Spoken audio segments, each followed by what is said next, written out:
Revue de presse, l'agenda du futur. Les vacances et les journaux ont aujourd'hui des allures d'agenda, avec pour chacun des dates, des échéances ou des prévisions pour le futur. Le soir parle déjà vacances, car en Europe, c'est la course aux touristes. 3 juin, ce sera la réouverture des frontières, en Italie. D'autres pays s'activent aussi, pour tenter de profiter de cette manne touristique.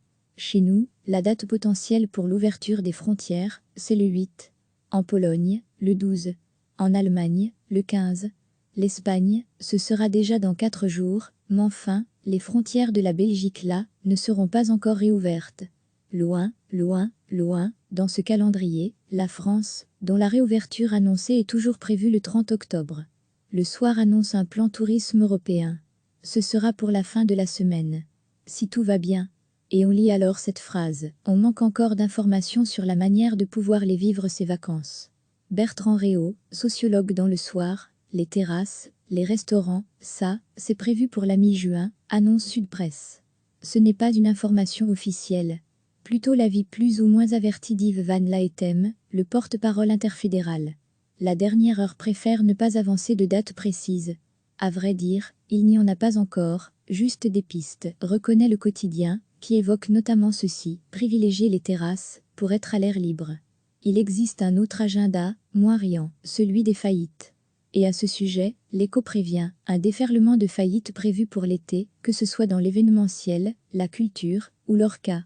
Voilà autant de secteurs qui vont souffrir, ont déjà énormément souffert de la situation. La Banque nationale lance un avertissement, dans la culture, c'est 4 entreprises sur 10, qui craignent pour leur futur, dans leur cas, un établissement sur 4. Et ce qui est tout aussi problématique pour tous les autres secteurs, qui ont déjà repris des activités, c'est que la demande n'est pas au rendez-vous. Le niveau moyen du chiffre d'affaires reste largement en dessous de la normale. Pour tenter d'éviter cela, la Banque nationale prévient, il faudra se pencher sur la solvabilité de toutes ces entreprises. Il en faudra, il y en aura. L'Avenir se penche ce matin sur les mesures annoncées pour soutenir les communes. Parce que oui, une commune aussi peut être en grande difficulté financière. Côté wallon, les pouvoirs publics annoncent plusieurs leviers pour agir. Un allègement des contraintes budgétaires, ça, c'est pour le court terme. Et puis, pour le futur, après les mois de vacances, il pourrait aussi y avoir des subventions pour les communes. Mais, en titre, l'Avenir prévient, ce sera donc en septembre. Reste cette question qui tourne depuis un bon moment dans la tête de chacun, mais au fond, qui va payer tout cela ? L'aide aux entreprises, l'allègement en direction des communes ? Bref, ce qui formera demain la dette publique. Le monde diplomatique se pose la même question depuis un bon moment déjà. Qui va payer la dette publique ? Quand c'est la crise, le capitaine en appelle à la solidarité, puis quand la menace s'éloigne, certains continuent d'écouler, pendant que les autres recommencent à danser sur le pont. Le monde diplomatique a consulté quelques économistes, le hic c'est que la crise du moment n'entre pas dans les modèles connus. Ce n'est pas un choc d'offres. Ce n'est pas une pénurie des facteurs de production.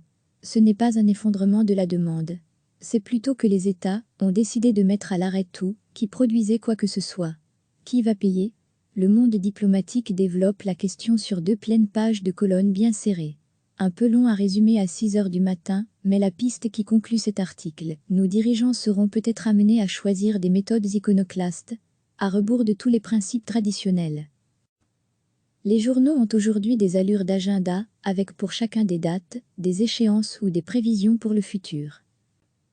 Les vacances le soir parlent déjà vacances, car en Europe, c'est la course aux touristes. 3 juin, ce sera la réouverture des frontières, en Italie.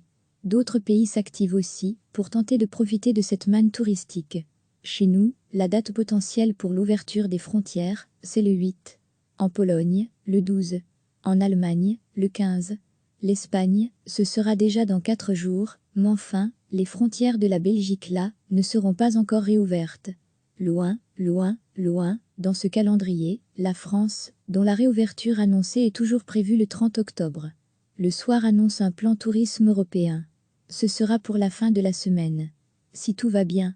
Et on lit alors cette phrase, on manque encore d'informations sur la manière de pouvoir les vivre ces vacances. Bertrand Réau, sociologue dans Le Soir. L'ORCA, les terrasses, les restaurants, ça, c'est prévu pour la mi-juin, annonce Sud Presse. Ce n'est pas une information officielle. Plutôt l'avis plus ou moins averti d'Yves Van Laetem, le porte-parole interfédéral.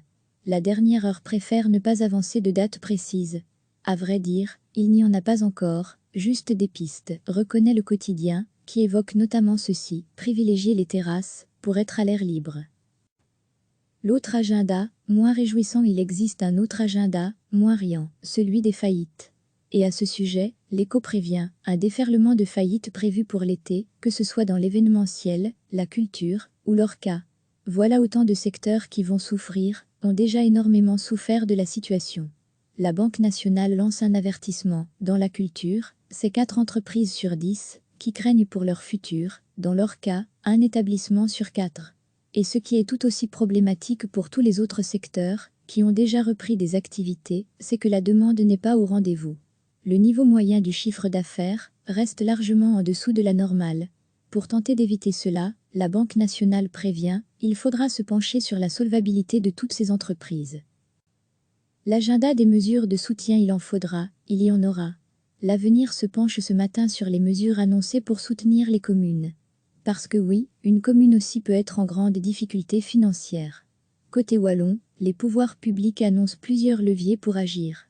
Un allègement des contraintes budgétaires, ça, c'est pour le court terme. Et puis, pour le futur, après les mois de vacances, il pourrait aussi y avoir des subventions pour les communes. Mais, en titre, l'Avenir prévient, ce sera donc en septembre. Reste cette question qui tourne depuis un bon moment dans la tête de chacun, mais au fond, qui va payer tout cela ? L'aide aux entreprises, l'allègement en direction des communes ? Bref, ce qui formera demain la dette publique. Le monde diplomatique se pose la même question depuis un bon moment déjà. Qui va payer la dette publique ? Quand c'est la crise, le capitaine en appelle à la solidarité, puis quand la menace s'éloigne, certains continuent d'écouler, pendant que les autres recommencent à danser sur le pont. La pandémie va-t-elle provoquer un changement de cap ?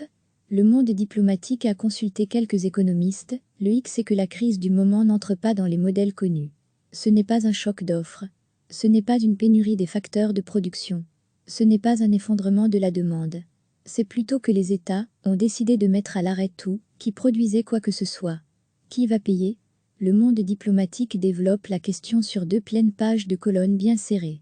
Un peu long à résumer à 6 heures du matin, mais la piste qui conclut cet article, nos dirigeants seront peut-être amenés à choisir des méthodes iconoclastes, à rebours de tous les principes traditionnels. Cliquez sur s'abonner pour recevoir les dernières nouvelles.